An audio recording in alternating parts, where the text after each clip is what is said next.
Hi friends, ಪ್ರತಿದಿನ ಅಡುಗೆಗೆ ಸ್ವಾಗತ. ನಾನು ಇವತ್ತು ತಂಪಾಗಿರುವಂಥ ಮಜ್ಜಿಗೆನ ಮಾಡ್ತಾ ಇದ್ದೀನಿ. ತುಂಬಾನೇ ಈಸಿಯಾಗಿ ಮಾಡ್ಬೋದು. ಒಂದೆರಡು ಚಿಕ್ಕ ಪೀಸ್ ಶುಂಠಿ ತಗೊಂಡಿದ್ದೀನಿ. ಶುಂಠಿನ ಈ ಥರ ಜಜ್ಕೊಳ್ತಾ ಇದ್ದೀನಿ ದಪ್ಪ ದಪ್ಪ. ಶುಂಠಿ ಜಜ್ಜಿ ಹಾಕೋದ್ರಿಂದ ಟೇಸ್ಟ್ ಚೆನ್ನಾಗಿ ಬರುತ್ತೆ. ಒಂದು ಚಿಕ್ಕ ಕಪ್ ಮೊಸರು ತಗೊಂಡಿದ್ದೀನಿ. ಒಂದು ದೊಡ್ಡ ಬೌಲ್ನಲ್ಲಿ ಹಾಕೊಂಡಿದ್ದೀನಿ. 1 ಕಪ್ ನೀರನ್ನ ಹಾಕಿ ಮಜ್ಜಿಗೆ ಮಾಡ್ಕೊಳ್ತಾ ಇದ್ದೀನಿ ಚೆನ್ನಾಗಿ. ಈ ಥರ ನೋಡಿ, ಈ ಥರ ಚೆನ್ನಾಗಿ ಮಜ್ಜಿಗೆ ಮಾಡ್ಕೊಂಡಿದ್ದೀನಿ. ನಂತರ ನಾವು ಶುಂಠಿನ ಜಜ್ಜಿಟ್ಟಿದ್ವಲ್ವ, ಅದನ್ನ ಹಾಕ್ತಾ ಇದ್ದೀನಿ. ಒಂದು ಸ್ವಲ್ಪ ನೈಸಾಗಿ ಕಟ್ ಮಾಡಿರೋಂಥ ಕೊತ್ತಂಬರಿ ಸೊಪ್ಪನ್ನ ಹಾಕ್ತಾ ಇದ್ದೀನಿ. ರುಚಿಗೆ ತಕ್ಕಷ್ಟು ಉಪ್ಪು ಹಾಕಿ ಚೆನ್ನಾಗಿ ಮಿಕ್ಸ್ ಮಾಡ್ಕೊಳ್ಳಿ.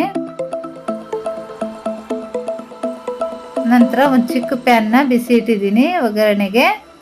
ಇದರಲ್ಲಿ ಒಂದು ಸ್ವಲ್ಪನೇ ಕುಕ್ಕಿಂಗ್ ಆಯಿಲ್ನ ಹಾಕಿದ್ದೀನಿ. ಎಣ್ಣೆ ಬಿಸಿ ಆದ ನಂತರ ಒಂದು ಸ್ವಲ್ಪನೇ ಸಾಸಿವೆ, 1-2 ಒಣಮೆಣಸಿನಕಾಯಿ ಮುರಿದು ಹಾಕ್ತಾ ಇದ್ದೀನಿ.